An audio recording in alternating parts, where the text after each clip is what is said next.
We are going to get started in just one moment. If you have any questions about this webinar, I do want to ask you to please throw some questions in the Q&A. We are going to have a panel of 6 speakers, and then we will have a Q&A portion for about 10 or 15 minutes after the speakers have said their piece. So we've got a really exciting lineup. We have some donors to hear from. We have our technical consultant, we have some board members, and of course, we have Raphael Mthombeni, who is the president of Intuba, and he's also going to speak today. So if you do have any questions that come up during the webinar while someone is speaking, I am not going to interrupt the speakers to ask them questions, but if you have any questions, just throw them in the Q&A. And I think it's 5 o'clock, so I think we're ready to get started. Hope you're excited. I'm excited too. So my name is Danielle Benson. I run the Inspired Speaker Academy, and I will be the moderator for today's webinar. I did a little bit of coaching with the speakers to help them feel comfortable in front of the camera, because it is definitely something that we are all adjusting to. I know that many of you here today used to attend these dinners in person, and so now we are doing them live, and it's a little bit different. Live online, it's a little bit different, but we hope that you have an amazing experience this evening. We have worked very hard to make that happen. So again, if you have any questions, please throw them in the Q&A box. And I think if there is no more business, we will just begin. So today is the first virtual dinner webinar hosted by Intuba Sustainable Projects. My name, as I said just now, is Danielle Benson, and I'm the founder of the Inspired Speaker Academy, and more importantly, your moderator for this evening. If you have any questions, you can type them to me in the chat, or you can throw them in the Q&A box. We will be having a Q&A at the end of the speaker panel, and so I will answer questions, or I will moderate the questions to the relevant parties when those come up. Almost all of our speakers are live today. There are a couple of people who were unable to be here, so they did record their video and send it in. I'm doing my best. Some of you may have already acknowledged that I've had a technology fail today, so I will do my very best to seamlessly go from video to speaker. Please be patient if there are any technical issues. We all understand, I think, what it means to live and work online now. Yeah, so without any further ado, I am so excited to introduce to you Raphael Mthombeni. He is our founder. He is the president of Intuba Sustainable Projects. And he's going to tell you a little bit about what's going on and who we are and why we are here today. So thank you very much. Take it away, Raphael. Thank you, Danielle, and welcome everybody. My name is Raphael Mthombeni, founder and president of Intuba Sustainable Projects. Happy today to share with you the origins of Intuba and myself, you know, as the leader of this organization. I was born from a small town in Jukwe, which is Rwanda's south of the country. And I'm told I was born in a small hut, in a small rural hut, because my mom was not able to go to any hospital at that time. And I grew up in that area. I had some goats herding and cattle herding in that area before I moved to a city, a bigger city, which is called Bulawayo in the southern part of the country as well. I worked there, and then I trained as a pastor. After training, I was deployed in the northwest part of the country, where I worked there for 8 years with the communities. That's where I noticed that the northwest and the south rural is different. And then I can tell you that the north is more difficult than the west, the south, sorry, because in the north there are tsetse flies, there's mosquitoes which carry malaria. There is no water. The water table is low, and people are out there, and they live there. They were put there by the system in the early 50s. In fact, that area is a game area, you know, an area where only animals can live. And when I relocated to United States of America in 2001, I had two options: to continue with my pastoral work, or start an organization that will reach back to my people that I used to work with in Zimbabwe in particular. And that prevailed. We started, me and my wife, in a small way. We were tithing what we call 1/10 of our salary. We put it aside, and we used to help in a small way out there. You know, I remember helping people with poor eyesight, and buying glasses for them, and paying school fees for some of the children that had need, and helping the pastors that were working in those areas I used to work at with some funding and stuff like that. Intuba was born that way, and Intuba was manifested in 2013. How was it born? A church that we fellowshipped here, I'm hopeful the pastor is listening, is here, it gave the first water well for a project in Gafusi in Gwanda South. That project is now at an advanced stage. It's at an advanced stage right now, since 2013.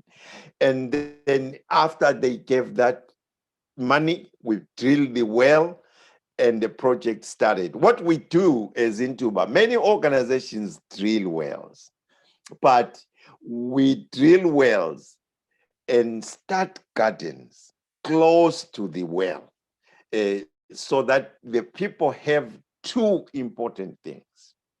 They have clean, permanent source of water and food. Not only food, but nutritious food, which is really needed to the growth and the mental growth of children.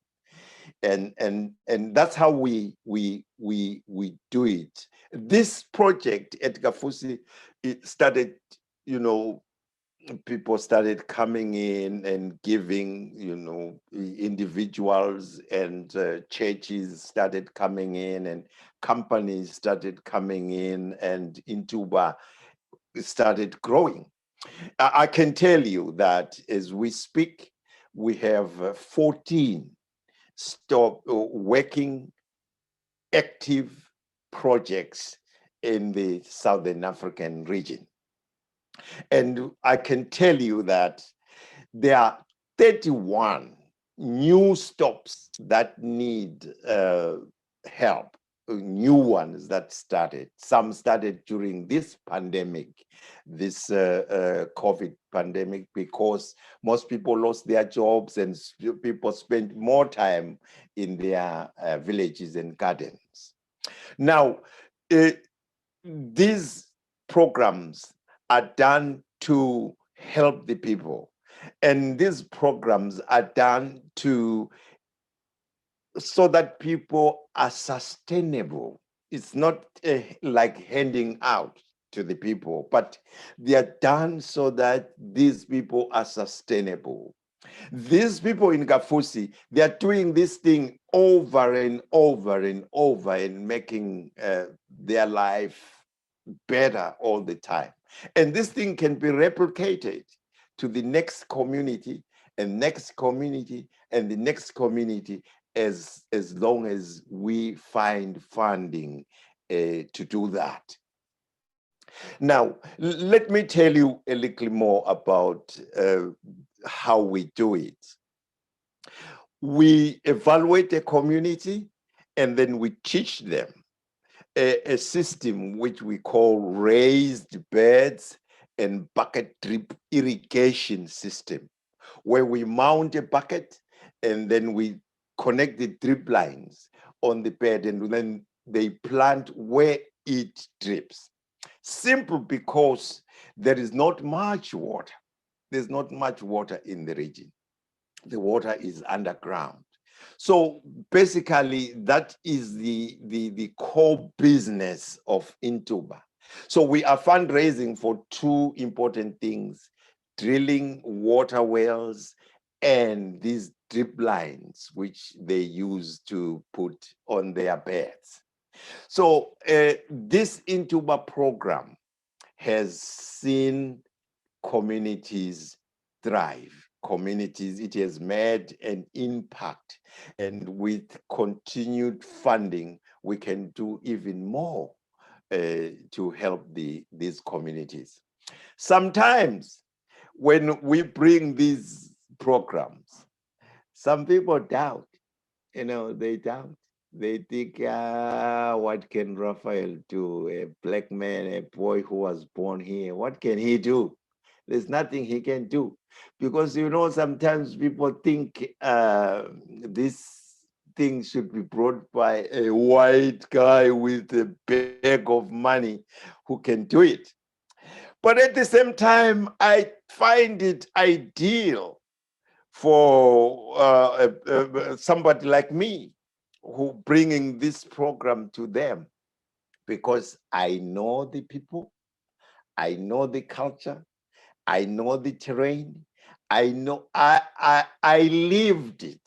I don't have to, I don't theorize how it is. I lived it. I was born there and bred there. So I know what the people need. So basically, that's the essence of Intuba, reaching out to these communities in Southern Africa. Welcome and enjoy the other speakers as they continue to help you see how Intuba started, where Intuba is, and where Intuba is going. Thank you very much. Thank you so much, Raphael, for giving us some insight into how Intuba works, and also in how this amazing organization came to be. We are now going to have an opening prayer from Pastor Kenny Rigelow of Gilmont Camp and Conference Center, who, in collaboration with the United Presbyterian Church in Cleburne, made this entire webinar possible. Over to you, Pastor Kenny. Hello, my name is Kenny Rigelow, and I am the Executive Director at Gilmont Camp and Conference Center. My dear friend, Raphael Mthombeni with Intuba, has asked me to open this webinar in a prayer. Friends, please pray with me. Loving God, we give you thanks for each and every person viewing this webinar and for the web of connections that you are weaving together. We thank you for communities of faith that are seeking to share your love all around the world. We thank you for uniting us in Christ through the power of the Holy Spirit. We thank you for the gift of water. We seek the living water that Jesus offered the woman at the well, knowing that we all have physical and spiritual needs. We want to share living water with others. We remember that Jesus tells us that anyone who gives even a cup of water to someone in need will not lose their eternal reward. We pray that our drills will break through the crust of the earth and provide water wells for communities that need access to water. We pray that your Spirit will break through the crust around our hearts so we may provide resources to fund these wells. Just as communities come to the well as a water source, may all of us come to you as the ultimate source of life. Give us joy like a fountain, love like an ocean, and peace like a river. For we pray all these things in the name of God the Father, Son, and Holy Spirit. Amen. Thank you so much, Pastor Kenny. Our next speaker is a board member, Pastor Thabisa Messina. Thabisa Messina has a passion for community development and transformation and has partnered with Intuba to help drive its mission home. He was also born and raised in Zimbabwe, which is one of the Southern African countries where Intuba currently operates. And so he has firsthand experiences of the challenges faced in these communities. He's going to share some of those stories today of what it was like growing up in rural Sub-Saharan Africa, but he's also going to tell us a little bit about the completed successful projects that Intuba has finished in these areas and how Intuba has helped these communities. We're going to see their success stories and see the difference that just bringing clean water and some sustainable agriculture can bring to Sub-Saharan Africa. Take it away, Pastor Messina. Hello, my name is Pastor Thabisa Messina. I've already been introduced. I was born right there in Zimbabwe and raised. So I'm familiar with my neighbors, Zimbabwe, Botswana, Zambia, Swaziland. Those are my neighboring countries. This is where Intuba currently is operating, as well as Zambia. I'm going to share a little bit of what Intuba has done in those regions. Rain season in that region in Zimbabwe, I remember, starts somewhere around mid-October to end of March, give or take thereabout. We depend on the rain for our food in that country, in that region. The rain has to fall, and it has to fall consistently so that we can plow and have maize. Maize is one of our staple food there. We have to plant this, plant groundnuts, and so on.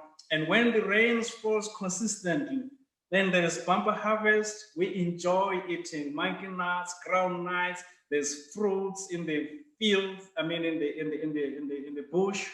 You can go anywhere and eat what we call vio. You may not know vio is a type of fruit that's nice in Zimbabwe, and many other things, including those that you dig from the ground.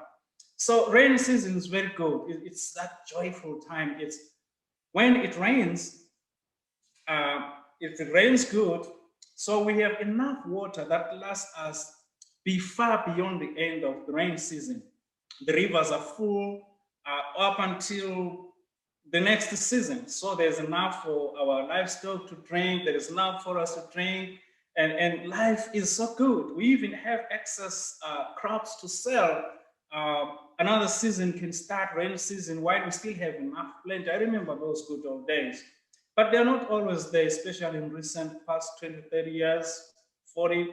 We have been experiencing quite some drought, some inconsistency in rain, and experienced quite some drought pretty much. The lack of access to clean water has been a major source of problem. And when there's lack of access through clean water, can be so difficult. I remember one year when we had this drought, it was mid-80s, I remember. There is little to go by when there is drought. If there is no food for the cattle because the grass dries out, you have to drive them, walk them to far places just to look for some pastures. The water in the river dries out. The water that we drink in the wells close by can dry out as well. And when that happens, it can be very difficult, because right now then you find a situation where boys, girls have to walk long distance to fetch some water. And sometimes some of that water, quite honestly, is so contaminated, it's dirty, it's muddy. I remember that very well, but because that is the only thing to go by. So I remember the livestock, they will visit these streams where there was water before, and because the water is dried out and they can't tell the depth of what is under there, so they get stuck in the mud. And because they are so dehydrated, they have gone maybe for a week without water, and they are so thin because they don't even have much to eat. And then as boys, I remember following, looking after these cattle, and then find out 2 or 3 are missing. And someone tells you, oh, we saw your cow stuck in the mud in the river. And then we go there, we have to cut a log, put it under the cow, try to raise it up. I remember vividly those kind of things. And it's even for us as children, I mean, just to find a meal, sometimes instead of having 2-3 meals per day, you have just one meal. And sometimes 1 year it was so difficult that the only thing they could have was just a piece of dried corn that you cook. You put some little salt, it's called igwadla in my language, and then you run to school with that little thing, carrying with one hand, you run, and then you get there, and then you're afraid that other kids are going to ask for that. Not that you want to be mean, but because your stomach is groaning, it's hungry, you want to just, feel it at break time. So come break time, you run to that little shrub where you eat your little lunch. You find that maybe the goat has taken it away because it's hungry. Or sometimes if you're like, you find that it's full of ants, and those kind of experiences we had to go through. We will have to pump water from the only remaining borehole in the area, and then there will be this straw, a galvanized metal throw, or sometimes wooden if the galvanized one is leaking or is old, to put water on. So we'll pump the water there. So we'll take turn to pumping, and this exercise can take from 7 in the morning to late. Imagine a situation where we are lining for something at a store, but these are the livestock lining for water. They can be, one homestead can have, say, 20 cattle, another one 40, another 10, and so on and so on. And they are lining, the line is long. And we have to keep pumping, then we get 2, 3, 4 cows to drink until they are satisfied, until they're satiated, and then we go to the next and the next. And this was not a one-day thing. It can be every day, maybe every other day, but for as long as drought season lasts, just because there is lack of clean to access water. So when there's drought in Zimbabwe and neighboring countries, this is kind of the situation. I mean, there is really little food to go by. The government can try to donate once in a while, but there's, you just eat that meal, maybe 10 kg, 5 kg, and then it's all gone, and so on. So water is life. Water is everything. Without water, there is little you can do, really. We can all agree that. In these days, even of COVID, you need water to wash your hands, just to be clean, just to take a shower, to drink, for health. I mean, it goes without saying. So water has been a big issue in Southern Africa, especially in Zimbabwe, especially this year, even in cities for that matter. I referred here to rural areas where I grew up, but even in cities, there have been cases where the city has to close, do what they call water rationing. And even in the city, people have to go for days, sometimes 3, sometimes 4, without any water, because the council will be so worried that there will be little water to go over a long period of time. So water is a big issue. So Intuba comes to Southern Africa to try to meet this challenge of lack of water, lack of access to clean water, lack of water itself, So it comes to meet these 3 needs. First, the water supply. And it also comes, number 2, to try to introduce a sustainable agriculture. And also, at the same time, try to improve the economic growth of the community by training them to leverage the crops that they grow. And Intuba hopes that this kind of thing can be expanded throughout Southern Africa and Zimbabwe included. So when Intuba comes and introduces this method called sustainable agriculture, which really means drip bucket irrigation and raised bed farming, we donate some materials for the community to use. They just put the bucket, you just pour water manually, and then the water goes through the pipes and it waters just where the plant is. It's easier than when we're growing up in that area, running to the river, getting a water from the stream, run 1 kilometer to the school, pour on because of Intuba, because of the introduction of this drip bucket irrigation, it is proving to be something that is bringing hope to the community. It is a system that is bringing a lot of smiles in the community. Now, when the community is trained over these first 7 years, I would say 7 years, Intuba is trained over 1,000 small-scale farmers who are able to replicate this method. Over 40 workshops Intuba has done so far in training the people to be able to do the drip system. And so as they do it and they get crops, and they're not only able to feed themselves and get nutrition and be healthy, but they are also able to sell it to the market and get some sense to buy sugar, salt, and so on. You know, that's something, that's what we call a thriving community. We have a good example, a few examples I will mention. In 2013, Intuba came to the area called Kafusi. This is an area in Rwanda. This is where we had our first successful borehole drill. That was in 2013. They filled water with buckets and it goes down the drip lines and it waters the vegetables. This was a successful project. In 2015, Intuba went there and donated in Kafusi solar in rural areas, which means now instead of manually pumping water, now solar was one that is pumping. And when that happens, as you can imagine, now they leverage the farming. They can do more, including raising goats, as you can see in the picture, planting more and having more access because of this solar project. This project was also replicated in 2015 in Lukampa. Lukampa is where I was born. This is the area where I used to walk on my foot, going to the borehole, going to fetch for water. I remember very well. So when I see the picture that you're looking at, where now the people are so happy, people are excited, women are carrying vegetables, the children are smiling because they see hope, they see life brought by Intuba because of the provision of water. We did the same thing in Zambia, in Mbola Community Garden. As you can see, that man confidently carrying that cabbage or whatever it is. But that is life, that is green. That is what Intuba is doing.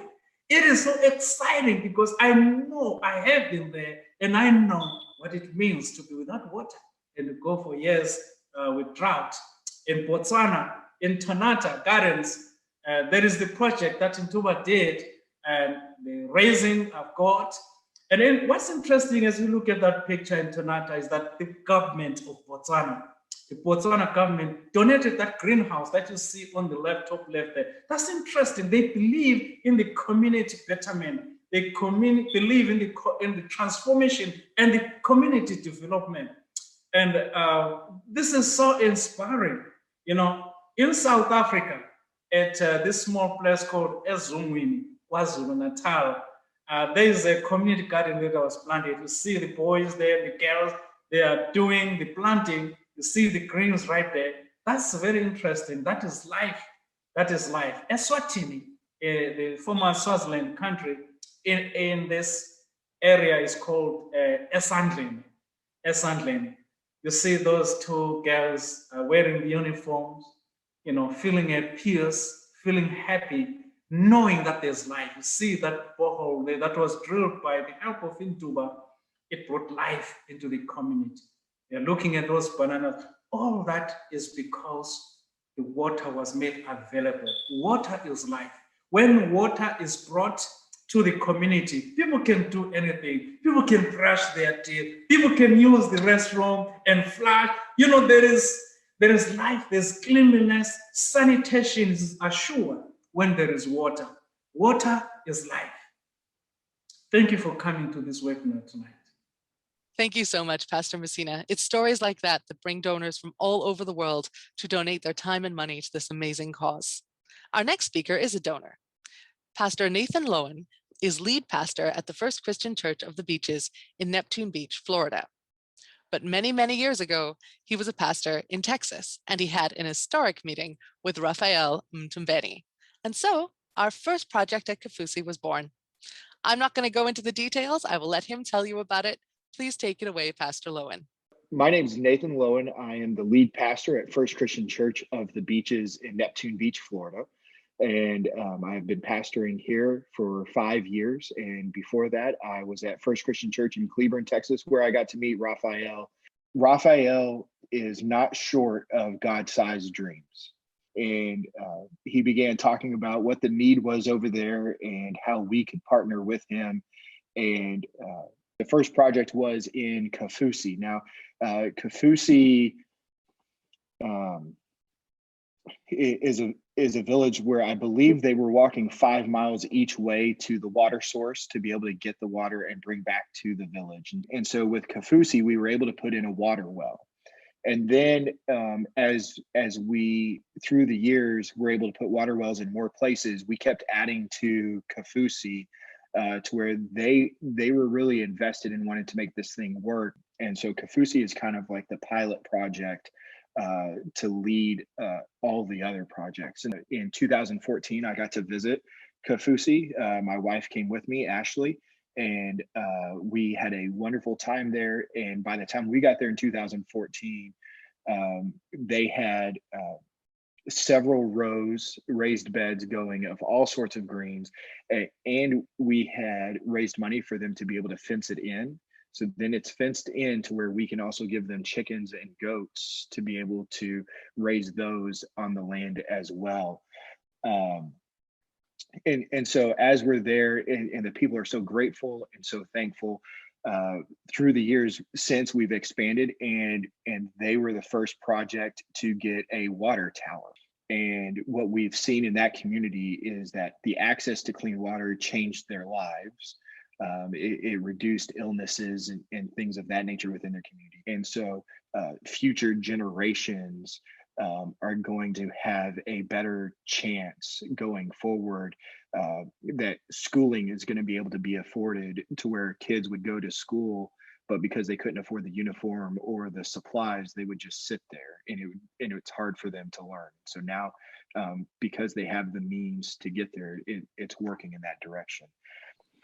So if you're watching this, I want you to know that with 100% confidence, your donation is going to be used for exactly what Raphael tells you it's going to be used for exactly what Intuba says their mission is. They are really using every cent they get to make sure the people in the Southern African region are being helped by it, being blessed by it, so that they then can have a turn for generational movement out of this poverty.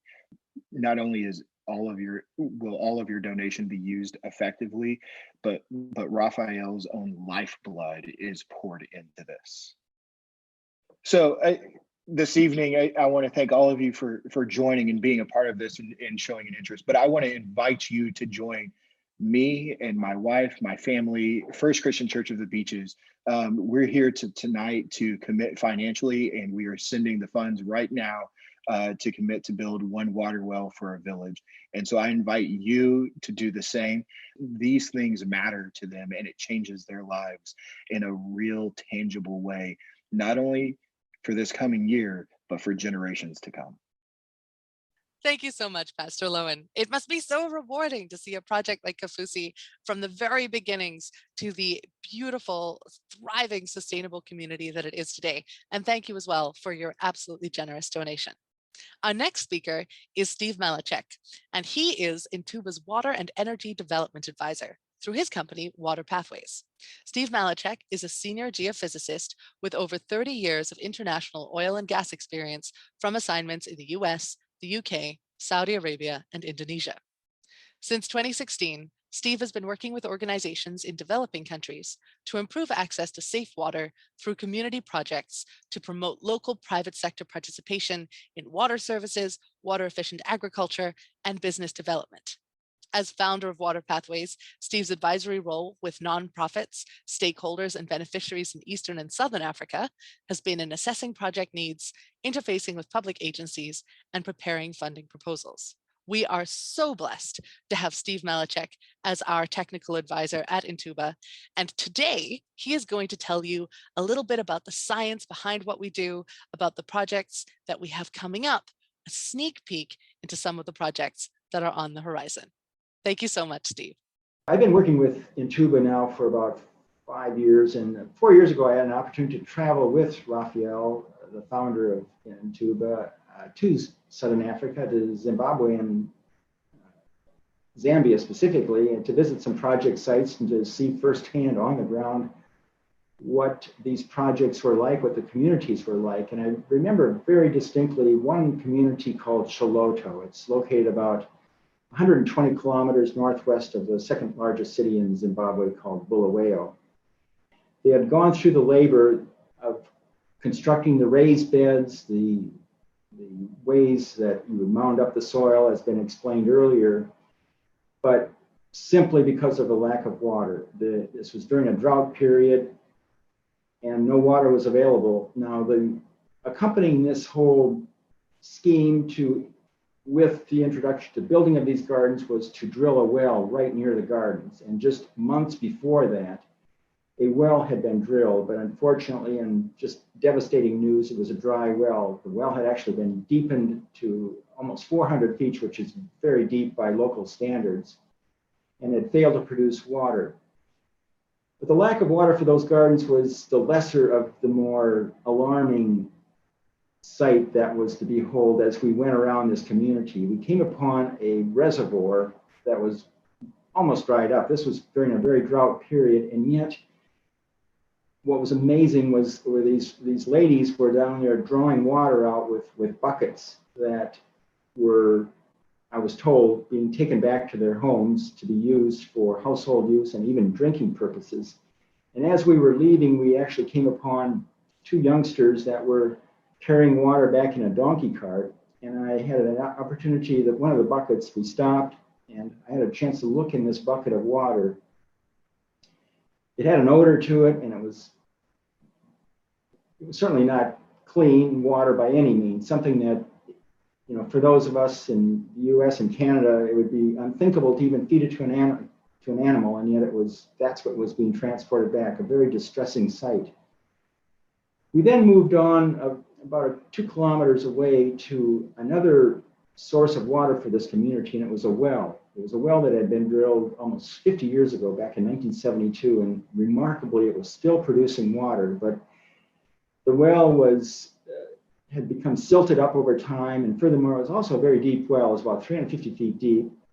The pumping mechanism was worn out, and it was a struggle to even get much water. It took 2 or 3 people to operate this pump. It frequently broke down. So here was this community of about 3,500 people, it was the estimate, relying on this one well, and the alternative is this extremely contaminated pond. And furthermore, like I indicated earlier, there was virtually no opportunity to grow anything because water was in short supply, and what water there was used for household use. All of this paints a picture of water being the priority for this particular community that we call Choloto. Now, thinking about what we could do to transport water to this community, one thing that comes to mind has been useful in some areas is to install a solar pumping system and treatment system and piping the water from this reservoir, but the fact that this dries up on a regular basis, it makes no sense to do something like that. Furthermore, it's quite expensive. The other option was to refurbish this old well, this 50-year-old well, to clean out the sill, put in new casing, refurbish the well pump and all these types of things, and even solar pumping. A couple of things argue against that. One, it's quite expensive. Secondly, it still leaves the community with this one well. So as it is right now, women in particular are carrying water long distances, and they're typically 5-gallon buckets of water, which weigh about 40 pounds. Very difficult to even carry this any distance, let alone balance it on your head for any distance, as they just so remarkably do. So you would still be left with this one point source of water. So what we really decided is what's really needed here is to drill a new well. Now, in light of the fact that the last one was dry, one needs to do something different. But from a little bit of a science point of view, you got one well that's been producing water for 50 years, you got a well that's dry, so something happens in the underground area between those two wells. So the idea is that we figure out what it is. And the way we figure that out is a proven method. Actually, the science is what we call an electrical survey, simply relying on the fact that water is more conductive than dry rock. And so performing a survey that goes between these two wells, figuring out where that endpoint is of where the aquifer, this underground water reservoir exists and where it does not exist, is the name of the game. And so our goal, as this one diagram shows, the well that was dry was located near the garden. The producing well is some different distance away. Our aim is to figure out where we can drill the well close to the gardens and to provide another source point for water for the community. So what we've got in mind is to do this survey, which we estimate to be about $1,000 for that. The previous well that was drilled that was dry had a survey, but it was just a single point source. It did not a point survey, so it was not very expensive, but a larger survey, about $1,000, and then to drill a new well based on this new information and install the solar pumping, which will make a lot more sense with a very clean well with new casing and so forth. So the package price on this particular project, which would be absolutely transformational. In fact, the next day we visited a project about 200 kilometers from there, and the well had been drilled virtually the same year. It transformed the community. I mean, they had clean water. The gardens were very large. It's a community called Dukampa, which I think has been referred to earlier, but in fact, they've been able to sell excess vegetables. So Chiloto could realize the very same transformational effect simply by having a successful well. Clean water for improved health, being able to generate, provide nutritious vegetables, and thirdly, down the road, perhaps being able to sell that for revenue and the whole, realizing this third part of our whole value chain, so to speak of. So tremendous impact is possible with that effort. Now, the next project I want to talk about is a little bit more comprehensive, and what's interesting and neat about it is that it could realize this integrated value chain in almost one fell swoop if we were able to provide water. And this particular project area is very close to the city of Bulawayo. Bulawayo is a city of about 640,000 people, the second largest city in Zimbabwe, as I mentioned. Back in 2011, a trust called the Isibu Sabo Trust was granted about 70 acres of land on the outskirts of Bulawayo, in an undeveloped area, peri-urban area of Bulawayo. And the trust had come up with a plan to develop this with the mandate of this trust was really economic development, provide employment, food supply, and those types of things for the area. But it had never been realized simply because of lack of funds. Intuba sees a tremendous opportunity here to partner with this trust to develop this land. So there are three reasons why we're extremely interested in this project. Number one, there's land available, about 70 acres. The project that I'll describe here in a little bit more detail just in a moment would occupy about 7 acres or 10 acres of that land. Secondly, it's a very large market. You've got hotels, restaurants, and food outlets in Bulawayo. And furthermore, a company called Hamara Foods has built a tomato processing plant at the airport, near the airport, so you've got an immediate off-taker for produce. Thirdly, you've got local suppliers and contractors. A big issue with these rural communities is transporting equipment out to these and supplies out to these rural communities. The roads are not good. And maintenance is another issue in some instances, so you've got immediate access to suppliers and contractors. Fourth is actually the labor force. As I said, employment is a big issue here in Zimbabwe, and especially among the youth. And so you've got a labor force that could be brought to bear on this type of project.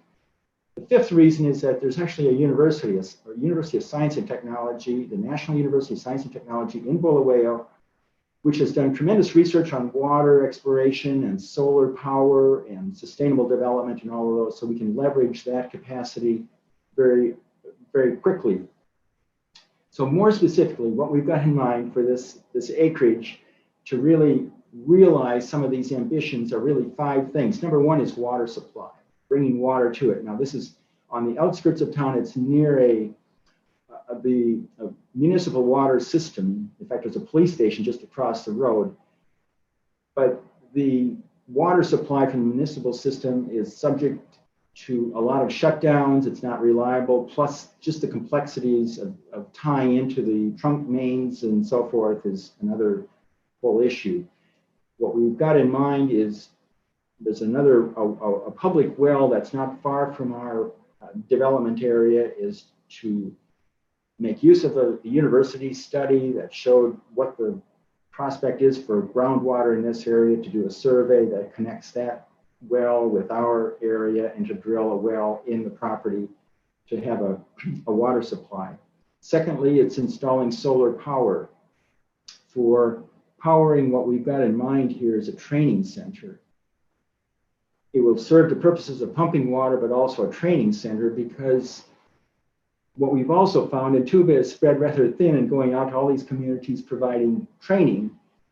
This could be a centralized site with a standardized training program, a building, classrooms, and all the other support staff and so forth that's needed.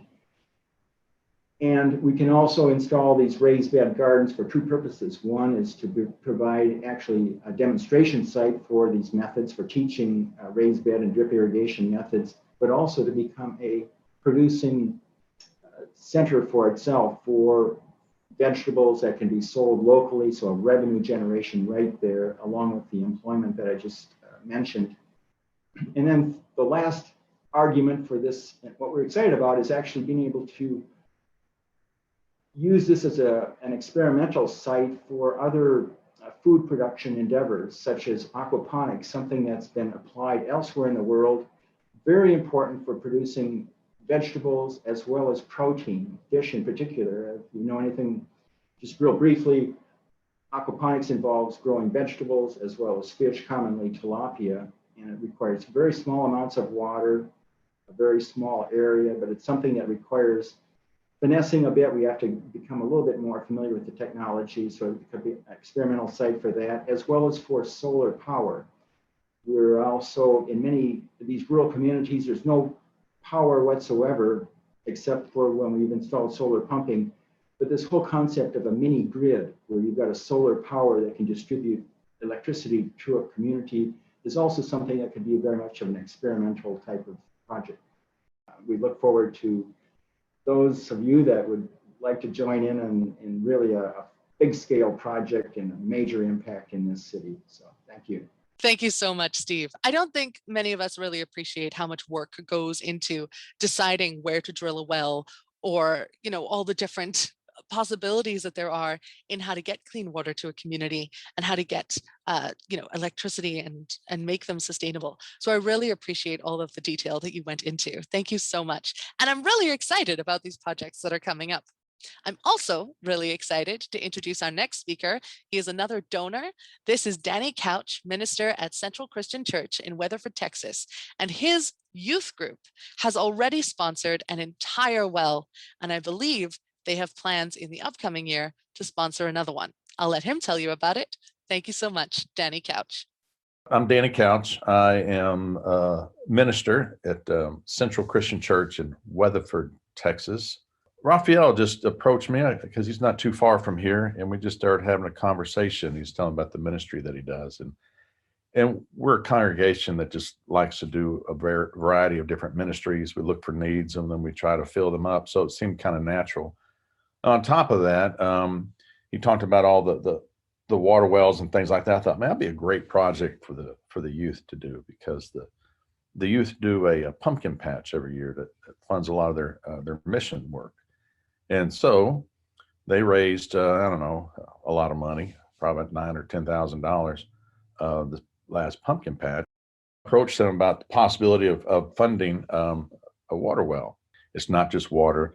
And you go, well, what else can it be? Oh, it's also food. Oh, what else can it be? Well, you can sell that and then get animals, and then you know, it just keeps adding on, the paying for education. I thought, man, that's just a life-giving thing that continues to give life. There's just so many people that use that. It's like, wow, it's just unreal. And so, once you start, putting, in your brain about this vast area with nothing, and then you drop one well, and it just brings all these other communities together, working together. You just think it's just water. All you got to do is turn the faucet on, right? And so, but it's just, it really puts things in perspective. And that's one thing I think the kids really got. Well, I will tell you this, Central Christian Church will do another well. And we're also going to join in with another church. So that's our commitment to do that. And I want to encourage everyone, if you can't do a well, there's so many different local churches out there, some of them in your community or just other churches around you. Partner up with them. Make this thing happen. It's not that difficult to do. So we're going to do that, and we're just going to start. We already have one. We'll get another one. We're going to combine with another group, and that's just the beginning for what we're going to be doing.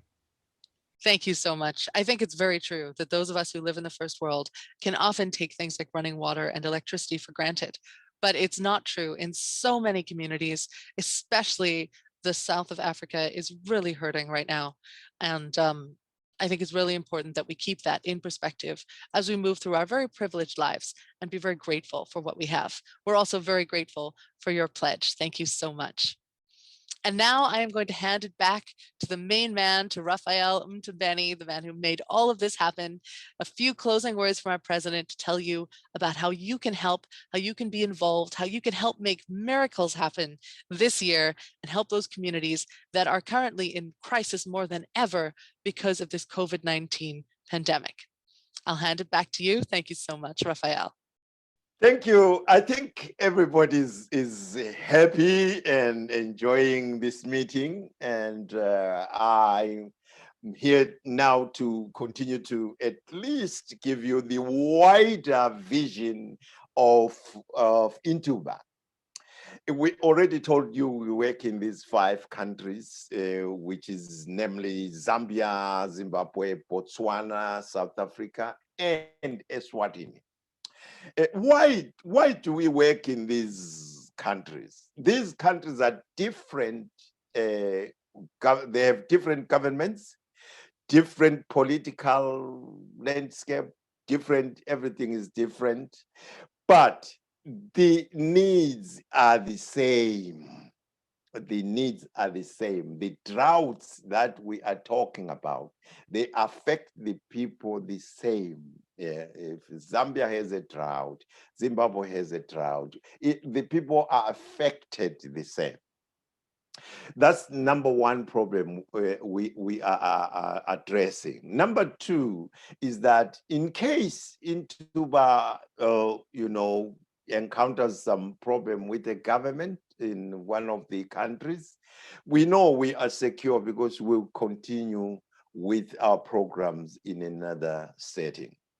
And further, the donors are also have different tastes. There are some that like Zambia more than Zimbabwe, and there are some that like South Africa more than, the donors are also different.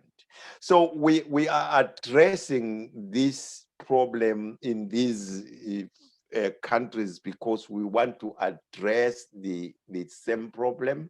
We fundraise the same, we do the same thing, we replicate the same thing to these communities in these 5 countries. Now, as we work with these countries, we continue to expand Intuba. This is a wider vision of Intuba. We are looking forward to turn this region green.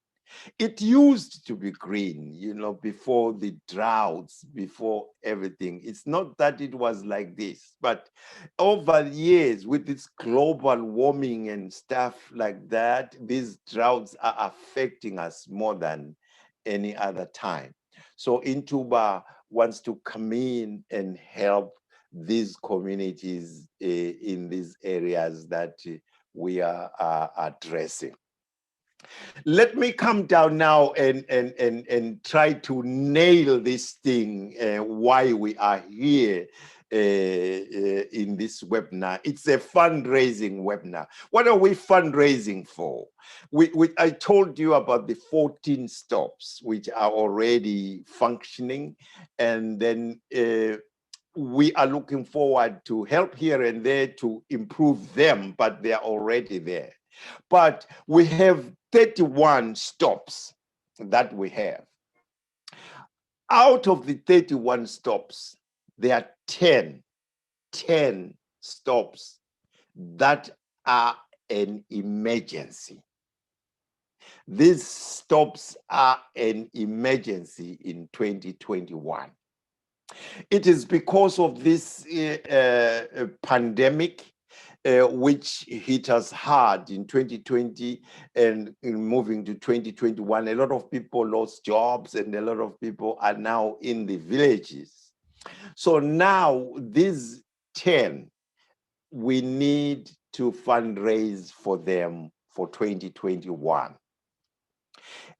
It costs $7,000 to drill a well, depending on the area that you are at. And it takes drilling and fitting of the pump, and then the drip lines which go on the beds. Now, on these 10, we are looking for $70,000.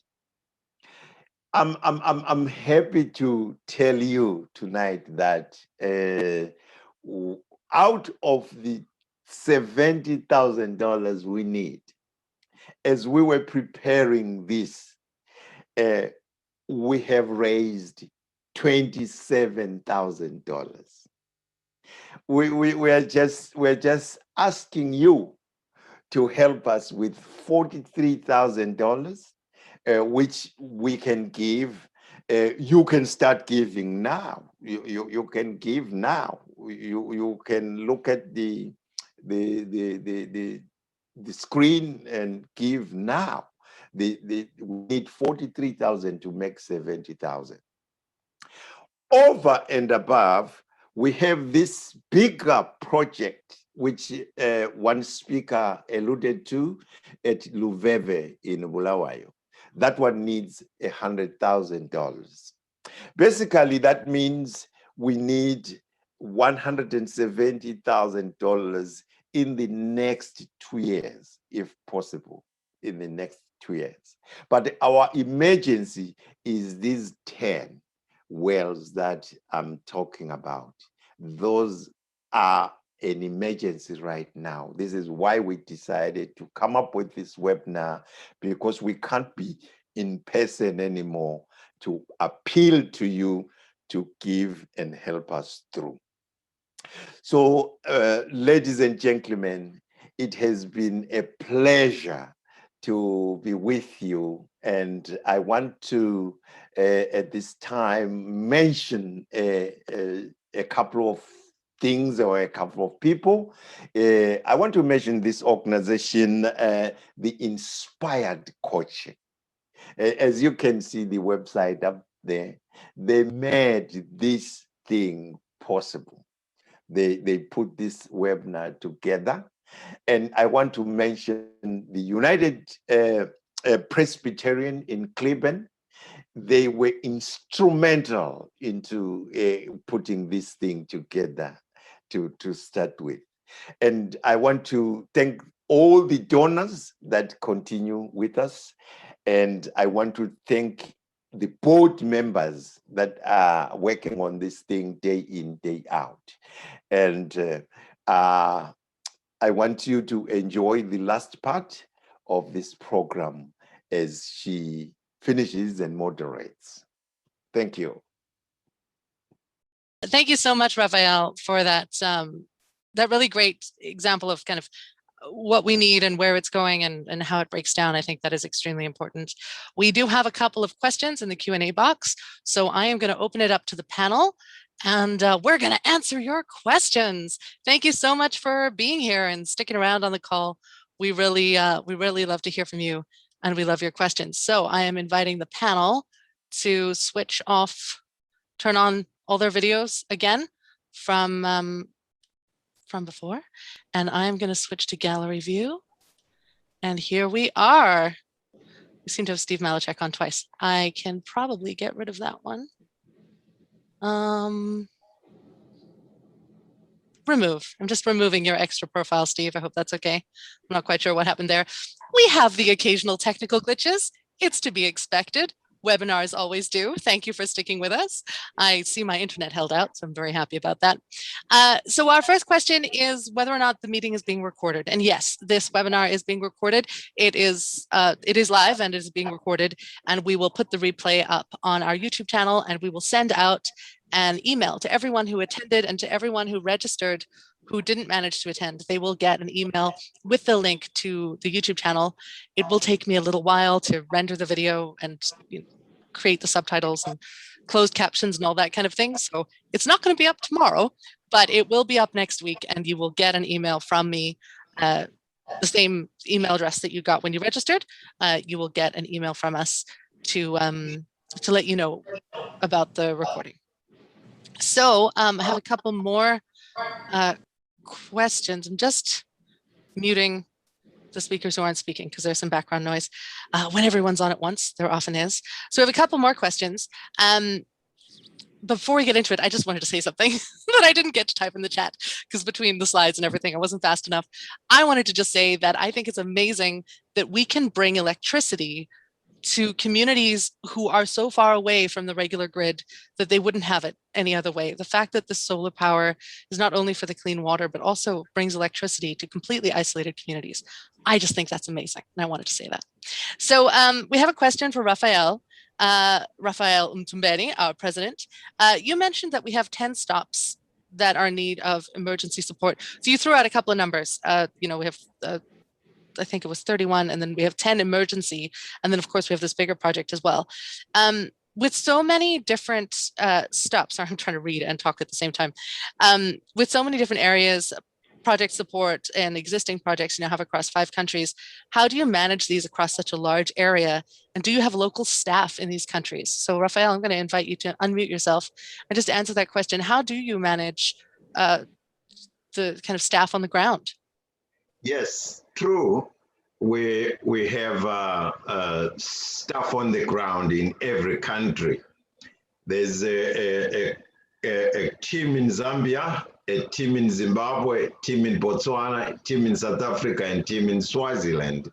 These are the people that make this thing move. It moves. It doesn't necessarily mean that I should be physically there myself. But there is a sitting board here in the United States, which we call a fundraising board. And then there is an implementing board that sits in Bulawayo, which is the Intuba Trust, which is sitting in Bulawayo. And then that's where the funds go to, and then they disseminate to these other countries, neighboring countries and neighboring groups. There are people, each country has a coordinator, which we call garden coordinator, who is responsible in starting new gardens, monitoring them and maintaining them. And then the people do the work for themselves because it benefits them to work on those gardens. Amazing. And a follow-up question, it wasn't the next one on the line, but it's related, so I'm going to ask it now. You mentioned the training, and I think Steve also mentioned, the possibility of a training center. And if you have people on the ground, how do they get trained? Do they have to come to the States to train with you, or do you go there to train a group of people and then they go off and train the communities? How does the training work? What happens is we first dealt with a group of people, say about 15 people, and then we made them trainers, the trainers, and these trainers train the other starting gardens. If a garden starts, the community calls for a garden. Like, for example, the Kafusi garden.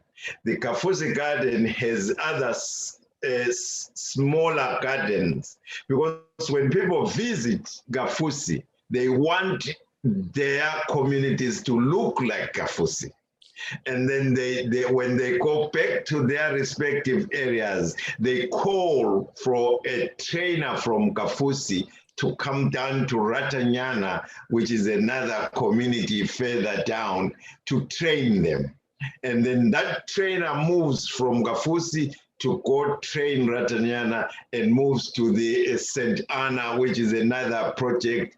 And then the trainer is based in Kafusi. And then trains these gardens that are sister gardens from Kafusi, which is the main one. So we trained the trainer that is sitting in Kafusi to train other gardens that are closer.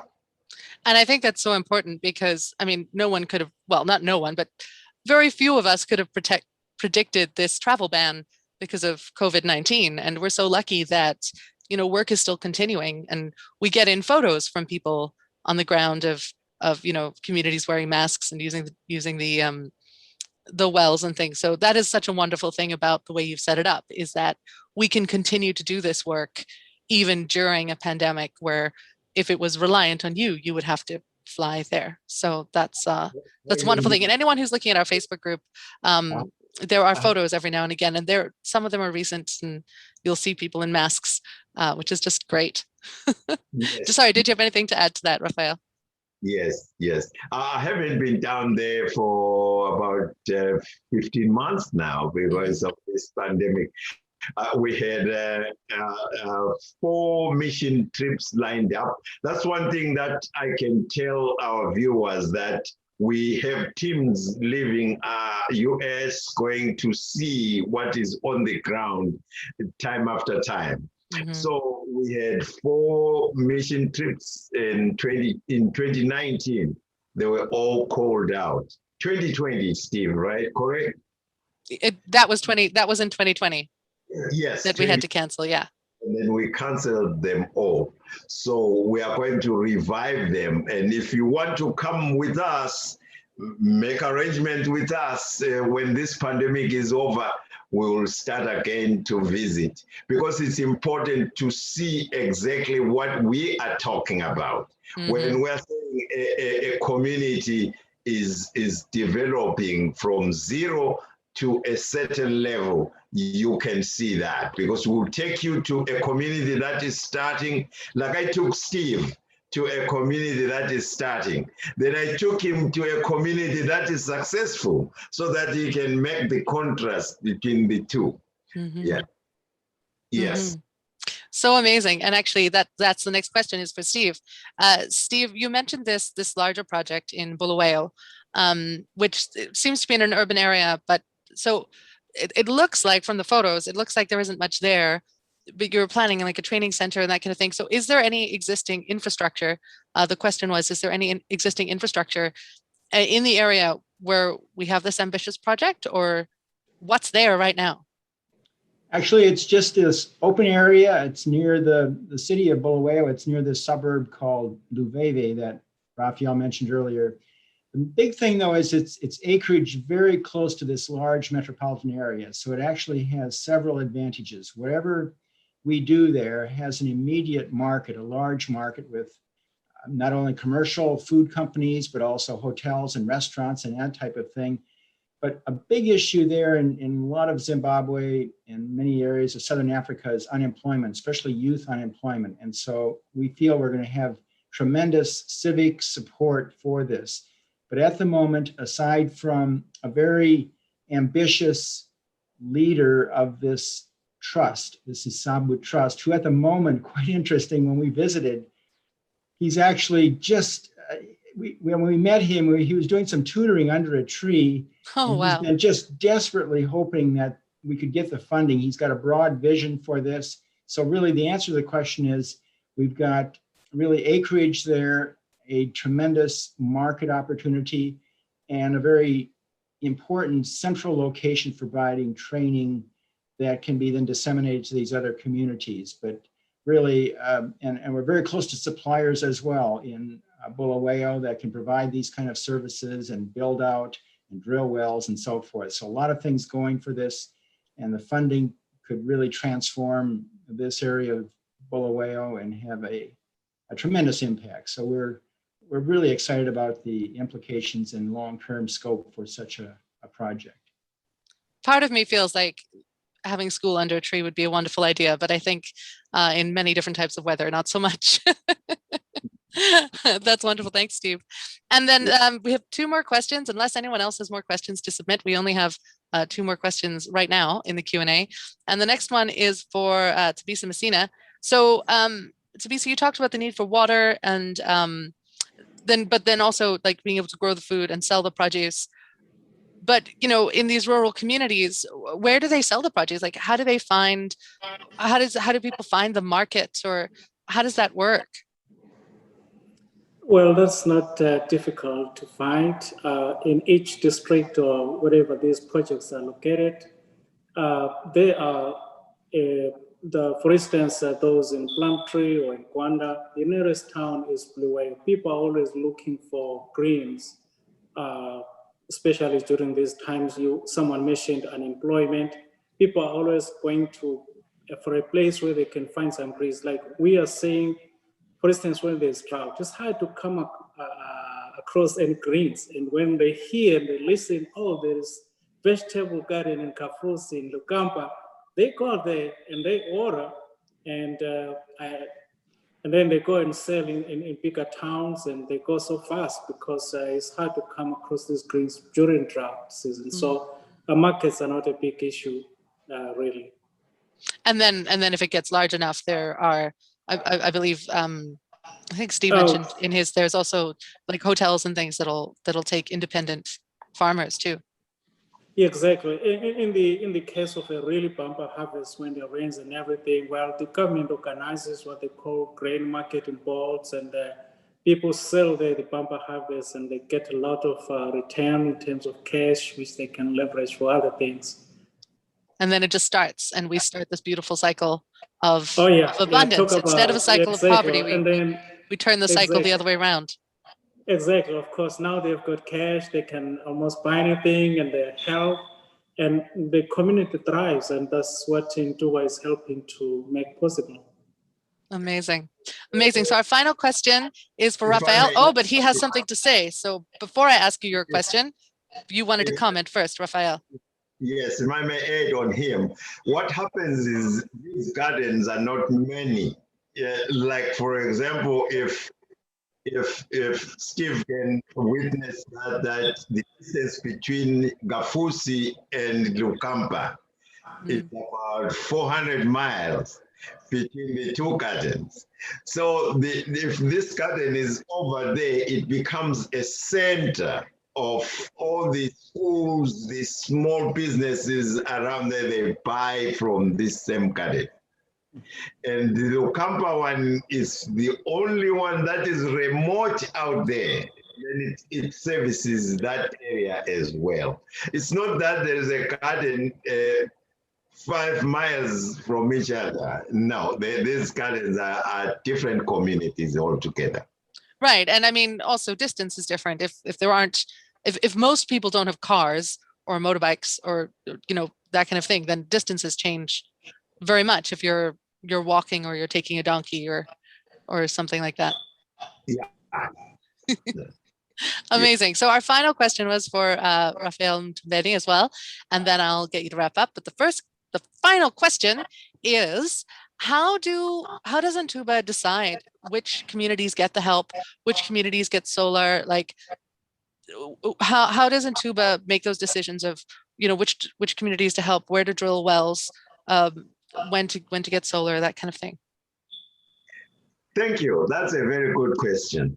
Like I say, that our first pilot project was Gafusi. Gafusi became a pilot project.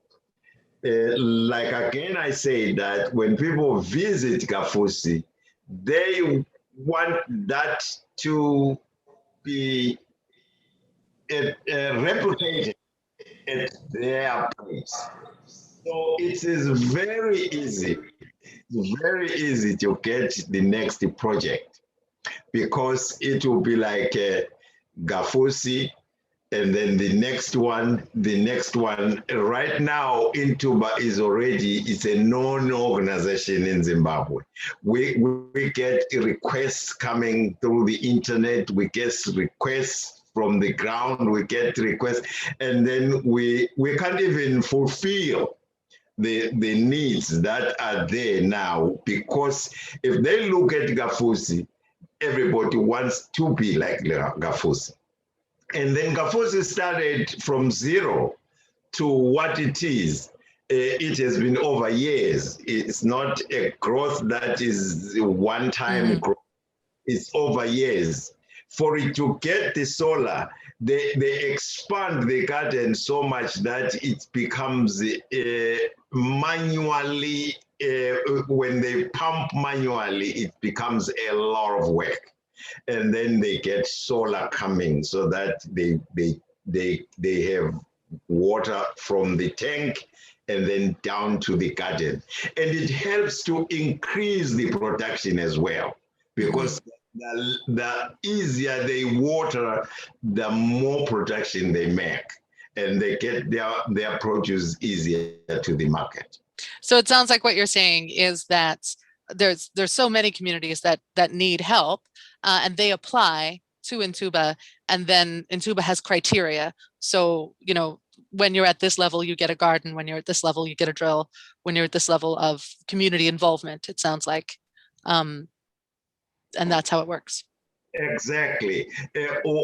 Everybody wants a well. That's one thing. Well, yeah. Every community wants a well.